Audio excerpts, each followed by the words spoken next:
Well, hello there, Dippers, and welcome back to episode 37 of the Knuckle Sammich podcast, the official MMA podcast of Sauce on the Side. As always, Dippers, I'm your host, Drake, joined by the man, the myth, the legend, Mr. Thomas R. Shackelford. I hope everyone's feeling good from their Christmas Day hangovers. Dippers, you may notice that the sound quality is not that great. Our producer, Leighton C., is not here to help us with the magical Skype. So basically, like most of our interviews, we're running through this speakerphone only. So, other than sound quality, we should have a great show. But, since Leighton C's editing this later, Leighton C, drop the noise. Welcome to the Knuckle Sammich podcast with Thomas R. Shackelford, a Sauce on the Side production. Alright, Dippers, we really don't have any fights to talk about this past week and kind of put a bow on them. So we're just going to jump right into things. This is going to be a full breakdown of UFC 232. Shackelford will give you his picks, and we're also going to talk about the elephant in the room. So we'll go ahead and just knock that off, Mr. Shackelford. What in the world is going on with the UFC right now? Well, we've had a weird last couple days, and the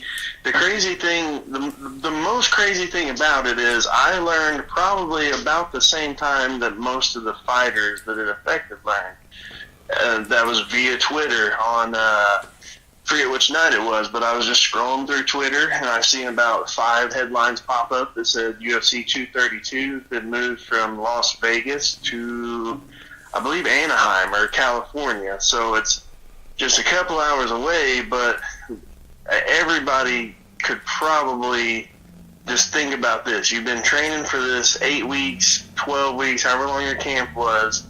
It was the day most people were flying out. They had like the presser on Thursday, weigh-ins on Friday. I believe it was Christmas Eve, so I think it was either Sunday night or Monday night, something like that. But all of a sudden you have to take your trip. It's no longer to Vegas; it's to California. So what happened was John Jones again failed another drug test. Imagine that. I think it was Turinabol, which it's the same exact substance that he failed a year and a half ago, and was on the subsequent suspension. Got taken off the suspension, and now is ready to fight. It's the same exact substance, and the way they broke it down was the first time that he failed, they said it was like a pinch of salt thrown into an Olympic-sized swimming pool. So now he failed again. They're saying it was he popped for 60 pictograms. Now, if you're not a scientist like me, you have no clue that there's even such a thing called a pictogram. If you listen to a lot of metal music, you know all about them pentagrams, but you don't know nothing about no pictogram. Is it like a picture? Did he just look at a picture of a substance, or what? I think that's it. I think that's his defense, is he just looks at pictures of substances and he pops hot for them. This makes absolutely no sense to me, though, that they moved the card. Well, here's what's crazy about it. So there's instances of other guys. So let me break it down like this. Novinsky and USADA came out and said Vegas wouldn't give him his license. So Vegas would not license John Jones because he, again, was found with a steroid in his system a year and a half after that same steroid was found in his system. So, which he got let off. They let him off because they said that they had no clue how it would be in there, that, that type of thing. So Vegas wouldn't give him his license. So what they did was, when Vegas wouldn't give him his license, Novinsky, the guy that caught Lance Armstrong, the guy that caught Balco, he basically works for the UFC, but it's an independent USADA he works for. But his offices are in the UFC offices, to just kind of wrap it all up, make it sound even more fishy. He comes out and says, okay, the first time he popped, it was for about a pinch of salt in an Olympic-sized swimming pool. This time, if you took 1 grain of salt from that pinch and chopped it up like 50,000 times, that would be the amount that they found in the system this time. But the fact still remains that it's still in his system. Now, the crazy thing is, this is the craziest part. Nevada said they couldn't give him a license because there's absolutely no way to prove if that is still in his system from a year and a half ago or if that's new going through his system. Just common sense says it's not the same thing from a year and a half ago. But again, I'm not a scientist, so I can't really speculate on that. But I really think Nevada did the right thing. What's wild is they basically then went to California State Athletic Commission, and California State Athletic Commission said, yes, he can come in.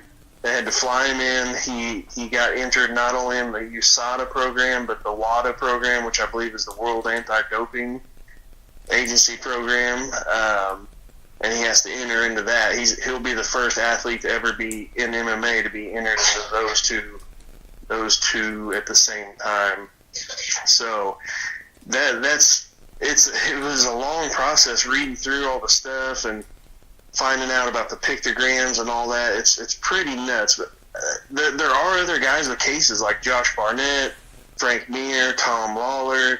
There's a list of them that they got tagged, either it was for that same substance or a substance like it, and as soon as they got flagged, it was an automatic 2-year ban.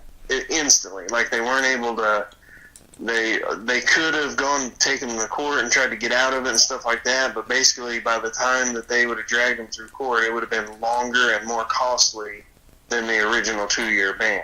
Right. So there's clear favoritism.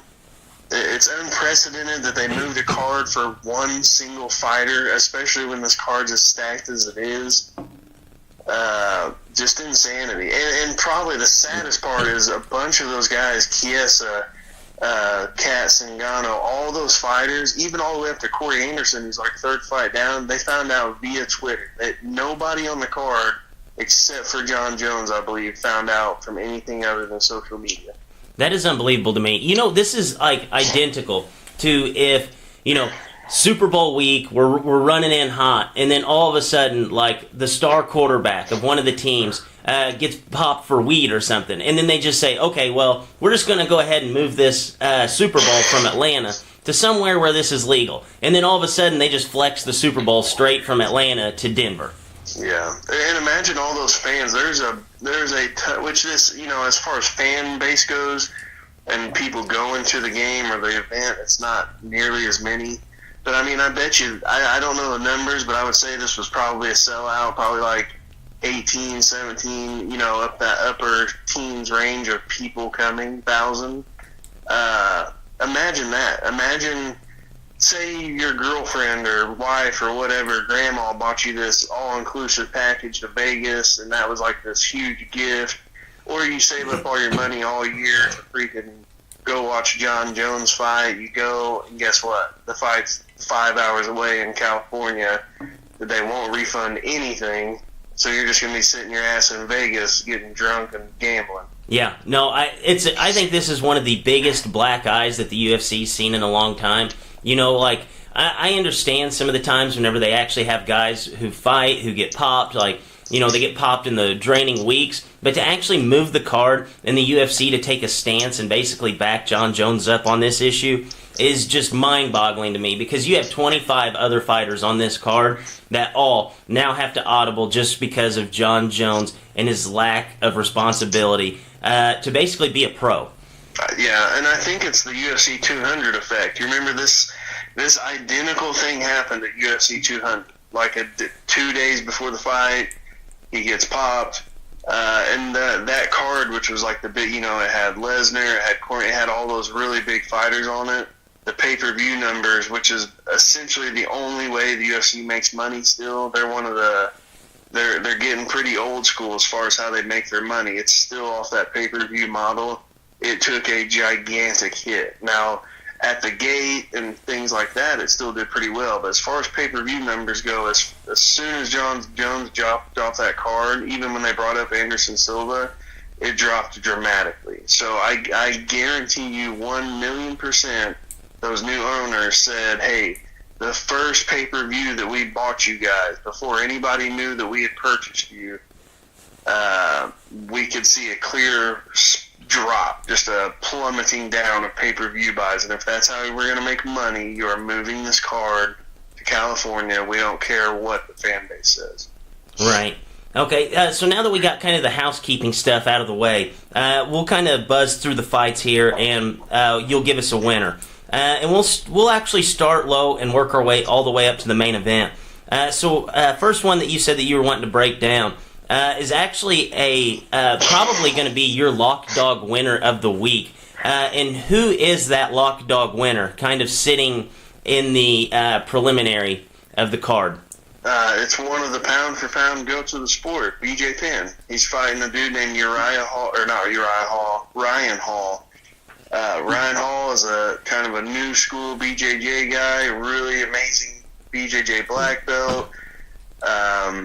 He kind of was an innovator of the 50-50 guard. He's got a million different things. Basically this, BJ Penn, I'm an old school BJJ guy. I like to watch pressure passing, take down, pressure pass, pound them, submit them. That's what BJ Penn does best. Ryan Hall does not have knockout power. He does not have good stand-up. He's going to be trying to stay away from BJ on the feet and just win with some faraway kicks. BJ's going to pressure, I think get some takedowns, and I think he's going to open a lot of people's eyes. Okay. I actually like that pick. I really like BJ Penn, and I think that this would be a card where they kind of set him up to succeed. So we'll go ahead and get to one of the more interesting female fights on the card. Kat Zingano takes on Megan Anderson. Kat Zingano is a slight favorite, minus 150 to Anderson's plus 130. Who do you have winning this fight? I'm going to take Kat on this. Anderson is a very good fighter. We saw her rock Holly Holm on several occasions, but stepping in the UFC on your first fight against Holly Holm is huge. But Holly Holm was able to weather those storms and take her down pretty easy. And Holly's not the greatest wrestler, whereas Kat was a women's college level wrestler, a world level wrestler, and really in recent years with her, she had more of a bang 'em out style. She's dealt with some concussions and concussion symptoms. She's pretty much just gone straight wrestling in her last few fights. I've been following her social media and her fight week stuff updates, and she looks good. She'd also had some problems in the past with her weight due to the weight cutting issues, differences between men and women. She's got that under control. I'm looking for a decision win out of Kat. Okay, so we'll go ahead and go to a heavyweight matchup where we have one of the heavyweight goats, Andrei Arlovski, taking on Walt Harris. Arlovski is a plus 145 dog to Harris's minus 165. Who do you have winning that fight? I actually had Arlovski.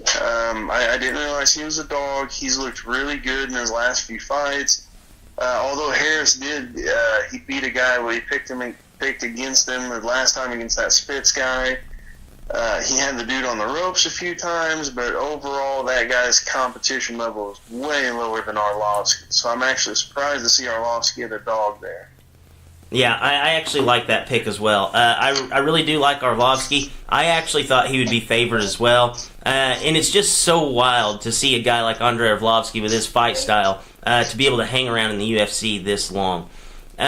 So we'll go ahead and head down to Chad Mendez. He takes off Alex Volkanovski. Chad Mendez is actually a minus 160 favorite to Volkanovski's plus 140 dog. Who do you see winning this fight? When I had written these out, I really like this Alexander Volkanovski. I think he's going to surprise a lot of people. He's a huge puncher. He's a very good kicker. His kickboxing is great. Good takedown defense. I think this is an ugly matchup for Mendez. I had picked Volkanovski already, but now he's the dog. I think that one's a close fight, but I think his stand-up is a lot more polished than Mendez's, and I think he's going to stay out of the way of that huge Mendez right hand. Look out for the leg kicks in this one. I think Volkanovski is really going to chew into Mendez's legs. I'm going to go Volkanovski, and this is going to be a breakout win. Yeah, I definitely like it, especially if a guy is going to be leaning on the leg kicks, especially fighting a wrestler. That smells a bad set of events for Chad Mendez, so I like that pick as well. And then we'll go down to Corey Anderson. Corey Anderson is one of my favorite fighters. We've talked about him before. Kind of got that Dr. Jackal, Mr. Hyde mantra, where he's taking on Ilir Latifi. Anderson is a plus 125 dog to Latifi's minus 145 favorite. Who do you like in this fight? Man, I cannot believe that Anderson's the dog again. I like a lot of dogs on this card. I really do too. I wonder. Man, the odds makers this one's a wacky one for sure. Anderson you remember how good Anderson looked against Glover and Patrick Cummins in his last 2 fights? Oh yeah, he's looked like a world beater. Yeah, I'm not sure why the odds are that way. I'm not picking these dogs just because, hey, they're dogs. I'm picking them. I already had these guys worked up to pick. So yeah, because you don't actually look at the odds more often than not. Yeah, it's because I feel like that usually sways my judgment. So no, I'm going to pick Anderson. Latifi's a good wrestler and he's got a huge right hand, but Anderson has looked so good and so different since he's joined that Mark Henry team out in Jersey. And just to throw another little caveat on there, he's been the most vocal about this John Jones thing. He's flying all the way in from Jersey, cross country. He said his wife's like 7.5 months pregnant. He actually landed in Vegas. He did? Yeah, he landed in Vegas. He said that he and his wife, he was complaining because, she's 7 months pregnant. Obviously, not a good idea to be flying that pregnant. And she bit the bullet, went ahead and flew out there. And then as soon as they land, they're now having to jump on another flight and head to where the fight is in L.A. Yeah, I think couple that with the already skill set that I think he's got that works pretty well against a very short, very one-sided fighter of Latifi. I guess you got another dog pick there. Yeah, I definitely like that because Corey Anderson, he looks like he has the ability now to make a run at the title. So to get him, so too. And if you look at in 205, these two guys, they're both coming off 2 wins. So really, if you look at this guy, the winner of this is going to be a 3-0 in his last 3 fights. Looking at probably one of the next title challengers here. Right. So next fight, we kind of have a little bit of a chess match. We have Michael Chiesa versus Carlos Condit. Michael Chiesa is a minus 170 favorite to Condit's plus 150 dog. Who do you like in this fight? This one I probably had the toughest trying to pick the whole fight. For one, Chiesa, he's moving up to 70. This will be his first fight at 70. He kind of outgrew 55.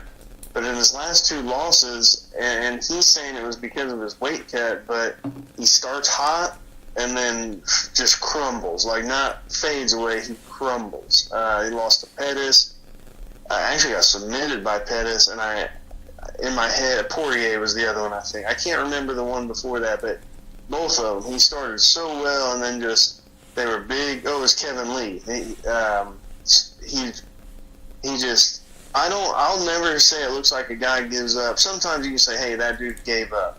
But there was a point in both those fights, and it happened within the first round, that you just saw the look in his eyes that he did not want to be in there anymore. And when you think of a guy that you don't want to go in a fight like that against, it's the natural born killer. He wants to hurt you. Like, he's not there to win a decision ever. He is there to hurt.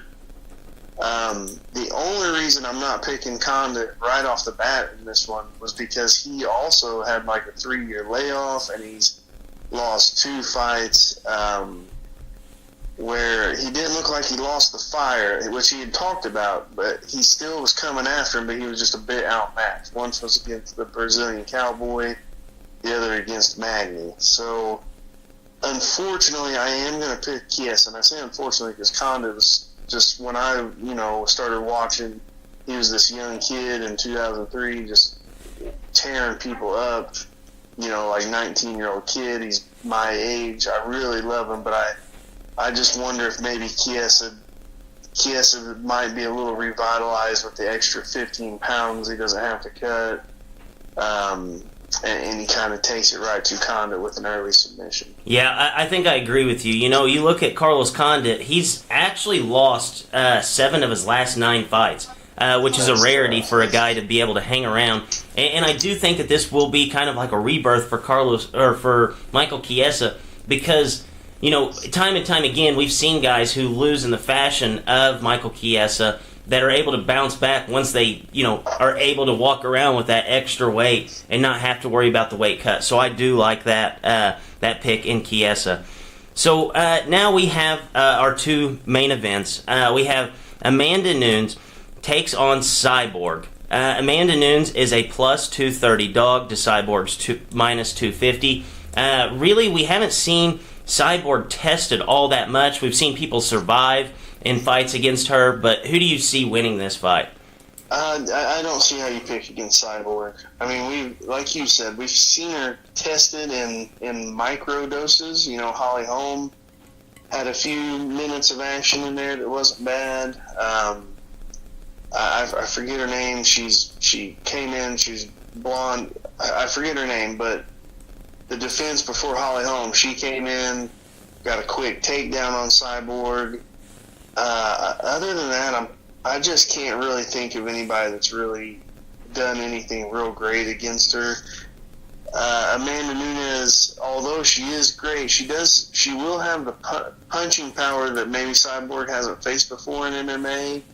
I just don't see the Cyborg that we've seen these last few times under the tutelage of Jason Perillo, where she's no longer that berserker. She's still forward pressure, attacking the whole time, but it's not berserker. It's more traditional boxing instead of that shoot box style under Rafael Cordero, which is how she was raised. It's almost like they've taken that uber aggressive shoot box fighter and just tightened everything up with that Perillo boxing style. We've never seen her tired. We've never seen her hurt in MMA. I have seen her knocked down once in a Muay Thai fight. I just don't see how she loses. I just can't. I can't imagine a world where Nunes turns into a world level wrestler and takes her down a million times, or can stand there and use that low leg kick and just a big right hand and outstrike Cyborg. I just can't picture it. Yeah, no, every time I pick Cyborg, anytime I pick her to win a fight, the only thing I think about was watching a video of her grappling with Tito Ortiz, and Tito tries to put her in a triangle, and she picked him up like 1.5 feet off the ground and dropped him back down. Gigantic. Yes, and Tito is a massive, massive human being. So we'll go ahead to the main event, the one that has caused all the firestorm about this card. Alexander Gustafsson, he takes on John Jones for the second time in his career. Really the one guy that you can look towards as the guy who almost dethroned John Jones. Gustafsson is a plus 235 dog to John Jones's minus 255. We've seen the press conference already. John Jones is trying to, jump out in front of Alexander Gustafsson, ended up pushing him, so I think there is some bad blood there. Who do you think is going to win this fight? Again, this is what I'm going to say. Unfortunately, it's not like I dislike him. I actually think he's probably the best MMA fighter that's ever fought in MMA across all weight classes or organizations. The only thing that's unfortunate about him is he's a completed. Yes. And I've got to pick Jones on this one. I think there's one guy in the world that can beat him, and I think that's DC. However, I just think he'll always have DC's number, if that makes sense. You know what I mean? Like the Tito and Chuck. Somebody you got this one guy at a tournament that you can beat him, and you've got all the tools that can beat him. But for some reason, every time you wrestle him, it's just a different world every time, and he just always seems to have your number. I think that's Jones with Cormier, As far as technically speaking, the way this fight's going to play out, I watched the first one over again. Jones, and I believe him when he says this. I think he probably lies a ton, but I honestly believe him when he says that he only trained 2 weeks for that fight. Because when I watched it, he looked soft. His physique told it all. Yes, his physique was very soft. Also, Gustafsson took him down twice. I think that was a huge surprise that Gus would even try a takedown. And a guy, me and you have a little background on Jones just from a friend of a friend who wrestled with him in college. We know how good of a wrestler he is.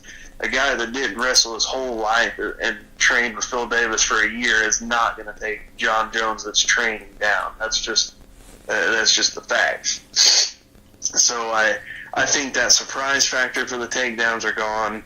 The other thing that Gus did a good job of, which I've kind of always thought this about Jones, his striking is really not that good. What makes it good is his 85-inch reach. Right. If you gave him a 75-inch reach, I think a lot of the guys that he beats end up beating him just because he doesn't have that extra 10 inches. People that's never boxed or anything before, you'll never understand what 10 inches will do for you. Imagine throwing your punch and then having a ruler on the end of your hand. It's just his head movement's not real good. I think Gus last time really surprised him with his movement in, and his reach is as long as Jones. So I think now he's got that data. Hey, his reach is as long as mine, so I have to move my head a little bit more. I can't get hit as much. And I think he's actually going to go more wrestling-centric this time. When I watch the fight, if I think of how he can win even easier, I think that's part of it. So I unfortunately see John Jones probably getting a TKO out of this. I feel like he has to get a TKO just to prove, hey, I'm still the man. I'm sorry about all the rest of the stuff. I have to finish this fight. Yeah, I agree with that, too. I think this just can't be a win. It has to be a statement win at that. Yeah. Although, Gus is a good fighter. He could hang in there. It could be a decision loss, but it's almost like the Cyborg thing. When I just close my eyes and I run it through my head the ways it can go, I think, can he submit Jones? No, probably not. Can he knock Jones out? No, he's not really a one-punch knockout guy, and we know Jones has a really good chin. Is he going to consistently take him down and outstrike him for 5 rounds? He couldn't do it whenever Jones was on a coke bender and only trained for 2 weeks, so I can't think he would do it whenever Jones had 8. Yeah, no, I agree with that. I think John Jones is the obvious pick there. So, Dippers, be ready to win some money. There was a ton of dogs that Shackelford had given you. I think he actually picked the majority of the card in favor of the dogs. So on that note, for Drake, for Mr. Shackelford, as always, Dippers, stay saucy.